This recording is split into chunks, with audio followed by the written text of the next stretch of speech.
Hi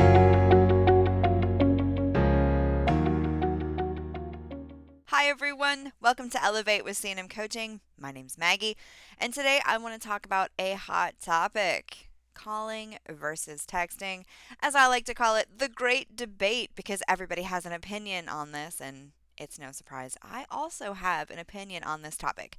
So this is something I get asked on a very regular, very consistent basis. How should I be contacting my customers? And I think that everybody always assumes that there's going to be this one size fits all approach, and that's just not true. There's no way for you to know exactly what every single person prefers unless you ask them. So, you have a couple of different options here when it comes to trying to choose the best method of communication. Now, first and foremost, I always encourage everybody to pick up the phone and call the customer first.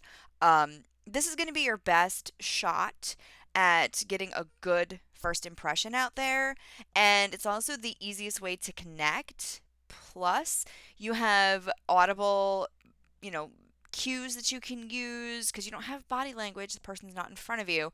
So you can use those audible cues to kind of dictate how you feel the conversation might be going. We don't have that via text. So there are some downsides to text. Now, one of the pluses of text is that people generally tend to look at that text message and they're going to see it. So they're going to know that you at least attempted to contact them. So that's obviously a huge plus. But one of the downsides is that you can't really build a relationship with someone via text. It's very difficult. So, my advice is to pick up the phone and call the customer first. If they don't answer, leave them a voicemail. Then send them a quick text. Now, remember, there are regulations and guidelines surrounding this, and if you don't know what they are, go to the FCC website, check them out, because you do not want to violate these. And while the chances are slim that your customer might, report you to the FCC, it's still a possibility. So I highly recommend that you check out those regulations and make sure that you're following them. If you guys have a website where your customer is submitting leads, add a little checkbox to the bottom saying I authorize so and so to contact me, or I'm opting into text messages. And then just make sure that you have that opt in prior to sending any text so you don't get yourself into any trouble.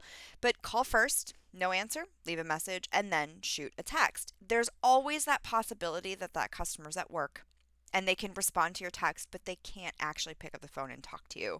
So I honestly feel like this, like I said before, the great debate of calling versus texting customers is really taking things a little bit too literally. It doesn't have to be one or the other. Why not use both methods of communication?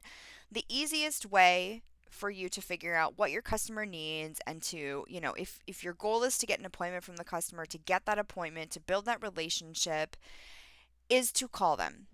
It's the fastest way. You can use your objection handling techniques easier. You can use your voice inflection to establish a relationship.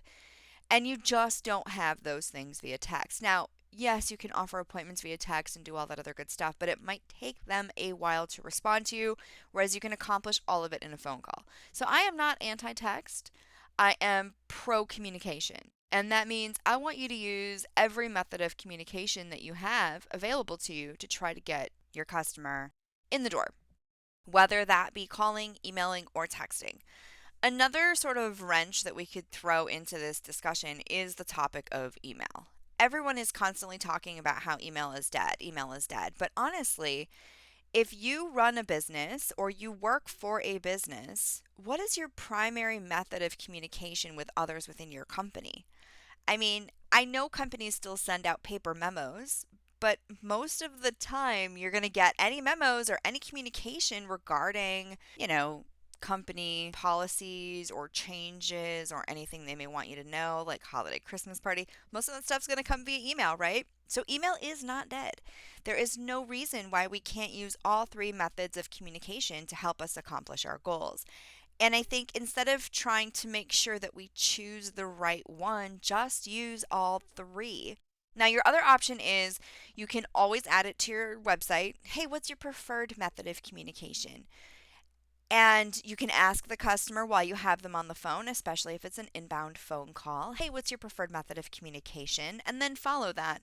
But you do need to make sure that if you're not asking those questions or they're not on your website, that you're using all three, because the main thing is that we connect with the customer.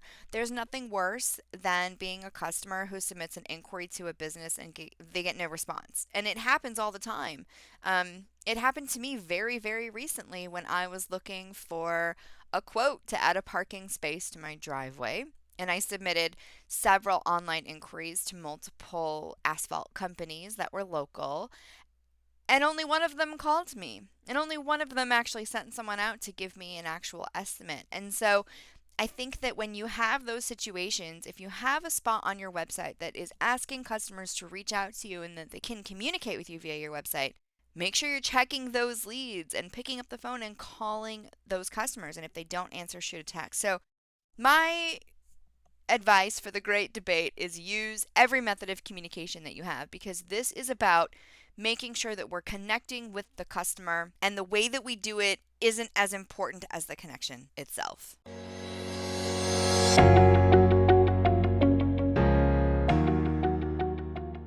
Music by bensound.com.